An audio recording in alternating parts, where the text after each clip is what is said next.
लेकिन इन 3-4 कलेक्टर को भी सही परिवेश में जो है उसके लिए बहुत ज्यादा बड़ा विचार होने की आवश्यकता नहीं। हम में से किसी ने रावण को नहीं देखा और ना ही उस वक्त टेलीविजन का तो लाइव देख दिया होता। एक अनादिकाल से एक कथा चल रही है, रावण ने ये किया। उस समय की जो सामाजिक मान्यताएं थी, परंपराएं थी, उसको तोड़ करके एक काम रावण ने किया।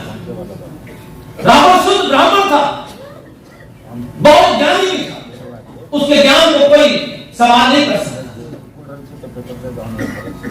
लेकिन रावण का एक कृत्य 2022 के भारत में भी उसके उस एक गलत काम के चलते आज भी रावण चौराहे पे जलाया जाता है। और एक दूसरा ब्राह्मण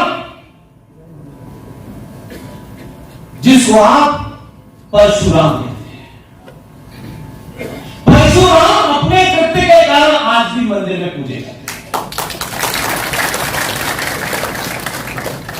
आपको अच्छा लग सकता है, ब्राह्मणों को गाली दे सकते हैं, गाली देने में पैसे नहीं लगते, लेकिन अगर किसी से नफरत करें या किसी से प्यार करें, वो तथ्य फैक्ट पर होना चाहिए, भावनात्मक बातें नहीं होनी चाहिए। जो लोग भी ब्राह्मणों को गाली देकर के अपनी बात कहने के लिए खुश हो जाते हैं, चंद वोट पा लेते हैं, मेरा उन्हीं से सवाल है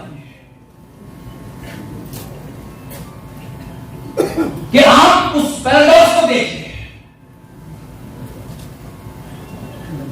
कि एक क्षत्रिय राम ने रावण के उस कृत्य के कारण उसका वध किया।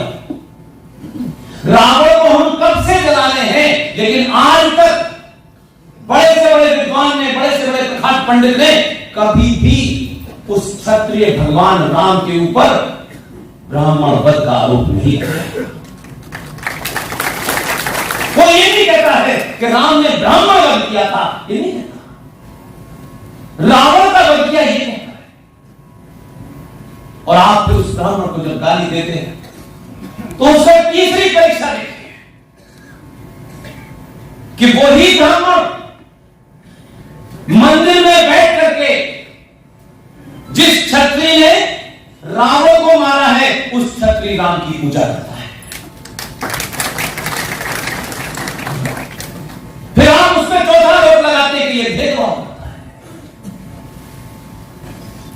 वही ब्राह्मण मंदिर में बैठ करके वाल्मीकि की लिखी रामायण पढ़ाता है, शर्मा जी की नहीं पढ़ाता।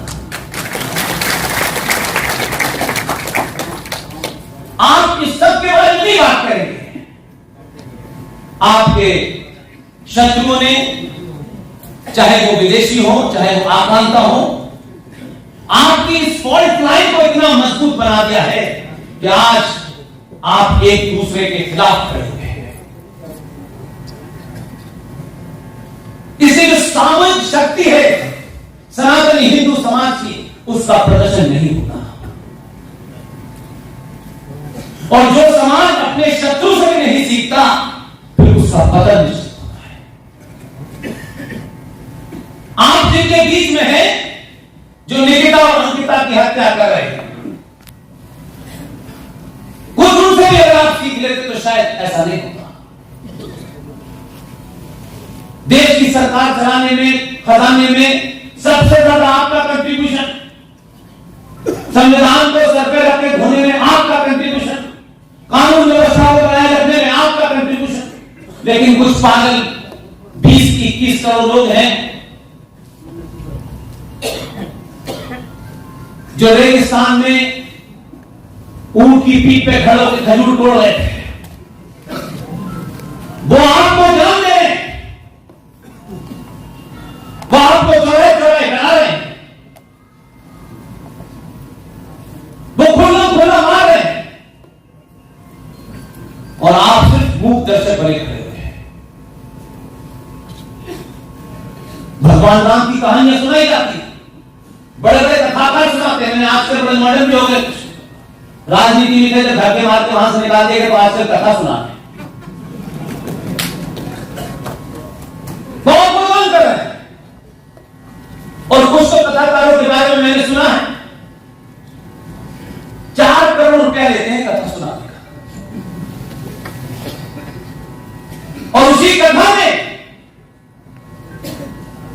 ये सनातन के तमाम एक एक परिवार की महिलाओं से और पुरुषों से कहा,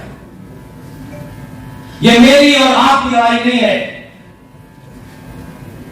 ये सनातन भारत की जो करोड़ों साल पुरानी पहचान है उसको बरकरार रखने के लिए अगली पीढ़ी की लड़ाई है।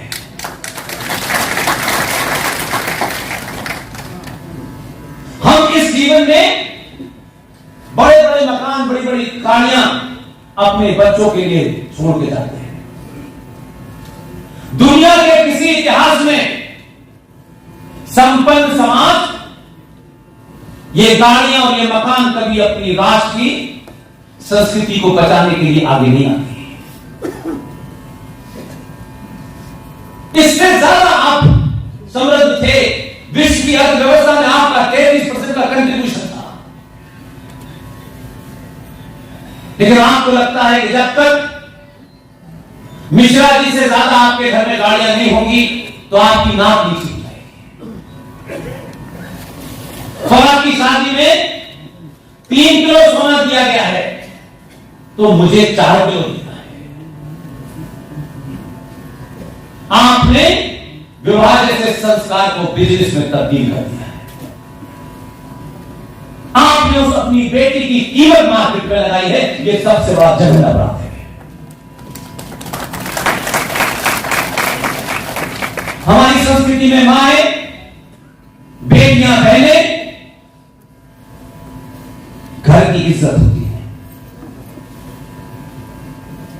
हम अखबारों में उनकी लंबाई चौड़ाई क्यों छपाते हैं, ये शर्म नहीं आती हमको? सार्वजनिक आप मंजिल करते हैं हर बड़े बड़े अखबार में, मेरी लड़की है, इतनी लंबाई है, गोरा रंग है, नाक है, फलाना है, दिमाग है। ये क्या करते हैं भैया? आप कहां से चले थे, कहां आ गए? जो आपके घर की इज्जत है उसको आप अखबार में छपाते हैं, उसकी लंबाई चौड़ाई, फिर उसी हिसाब से आप दूसरे को देखते हैं। और एक दिन दहेज देने के बाद भी बेटी बचती नहीं है। आप उस बेटी के लिए लड़का नहीं चुनते, माफ कीजिएगा, हमारी माए और हमारे पिता बेटी के लिए लड़का चुनते वक्त, दहेज देते वक्त उस बेटी का भला नहीं सोचते, समाज में हमारी शान क्या होगी, कहीं हो ना चाहिए। किसी और समाज में संकट नहीं है। पंचर जोड़ने वाले के पास न दहेज देने के लिए है, न देने के लिए। इसे सीखने के लिए किसी ने भी सीखना चाहिए। हम हर चीज जो 70 mm पर्दे पर 10 सेकंड का विज्ञापन देने के लिए 5 दिन तक अपना मेकअप कराती है, हम आजीवन वैसे ही दिखना चाहते हैं। इस ऐसे तमाम कैरेक्टर हमारे इतिहास में, हमारे बीच में है, हम उनको नहीं मानते।